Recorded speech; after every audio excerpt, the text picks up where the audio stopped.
Chairman صاحب نے اور تیمور جگلا صاحب نے پھر ناصر شیرائی صاحب نے تفصیلاً بات کی ہے تیل کے اوپر.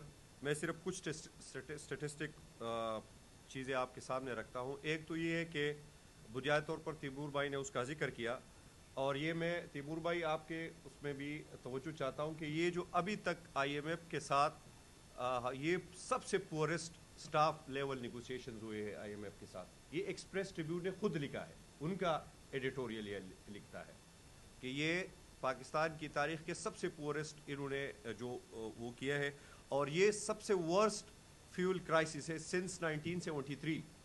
کہ پاکستان کے اندر 1973 کے بعد یہ سب سے بڑا ایک فیول جو کرائسس ہے اس نے جنم لیا ہے.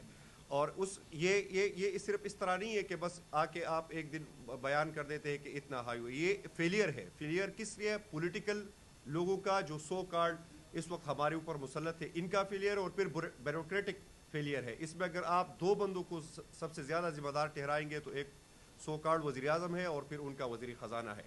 ٹھیک ہے, کیونکہ یہ دو لوگ جو ہے براہ راست اس ساری اس میں. اور پاکستان میں اس وقت جو پاورٹی کی سطح ہے, جو غربت کی سطح ہے, وہ اپنی 11 سال کی سب سے بلند ترین سطح پہ پہنچ گئی ہے, 11 سال کی. اور اس طرح جو انکم انیکویلٹی ہے وہ اس وقت پاکستان میں 27 سال کی سب سے بلند ترین سطح پہ پہنچ گئی ہے.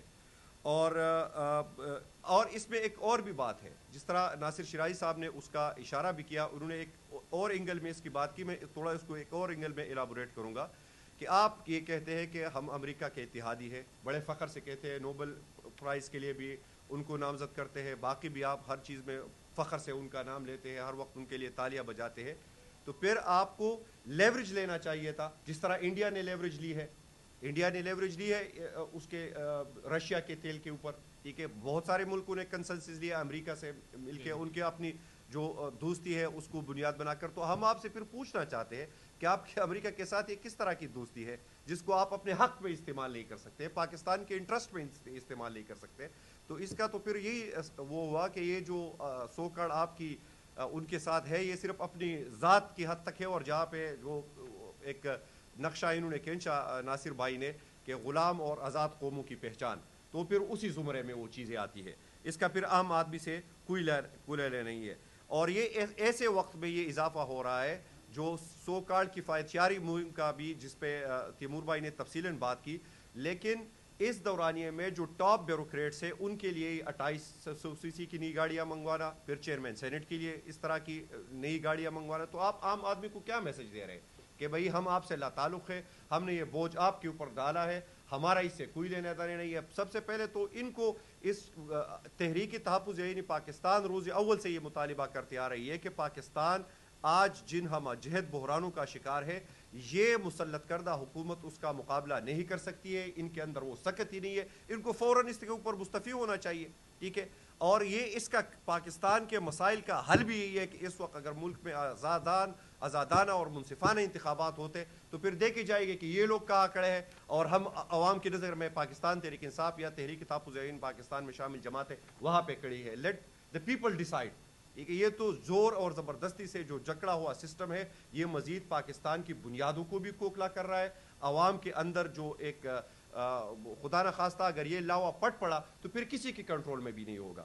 یہ دو باتیں اس حوالے سے میں نے کرنی تھی. اور تیسری جو بات ہے کہ اب یہ جو وار ہے اور یہ جو اس کی قیمت کون ادا کر رہا ہے؟ عام آدمی ادا کر رہا ہے. حکومتی سطح پہ تو کوئی اس کے ذمہ داری لینے کے لیے تیار نہیں ہے. دوسری بات جو سب سے اہم ہے, جو اس وقت چائنا میں مذاکرات ہو رہے ہیں افغانستان اور پاکستان کے درمیان, سب سے پہلے تو ہم اس کو خوشائند سمجھتے ہیں. ہم نے روز اول سے ہی مطالبہ کیا ہے کہ پاکستان اور افغانستان یہ دو پڑوسی ہے, you can not change your نائبرز.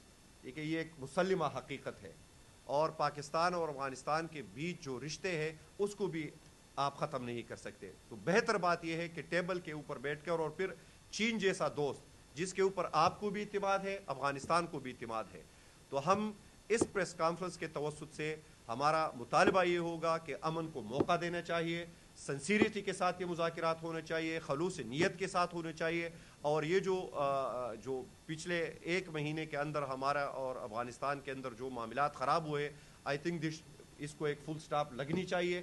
اور ہمیں ایک ایسے وقت میں جب جو بیرونی طاقت ایران کے اوپر، اسلامی جمہوریہ ایران کے اوپر حملہ آور ہے، اور ہم نے اپنے لیے ایک اور محاذ کو لے، یہاں کون سی عقل کی نشانیاں ہیں اس میں؟ تو ہمارا مطالبہ یہی ہے کہ اس مذاکراتی عمل میں پاکستان کو سنسیریٹی کے ساتھ اور سنجیدگی کے ساتھ بیٹھنا چاہیے، اور اس کا ایک لانگ لاسٹنگ حل نکالنا چاہیے۔ اب خان صاحب کے کیسز کے اوپر 1 منٹ صرف خالد یوسف چودھری آپ لوگوں سے بات کریں گے، اور اس کے بعد سوال جواب۔ Thank you.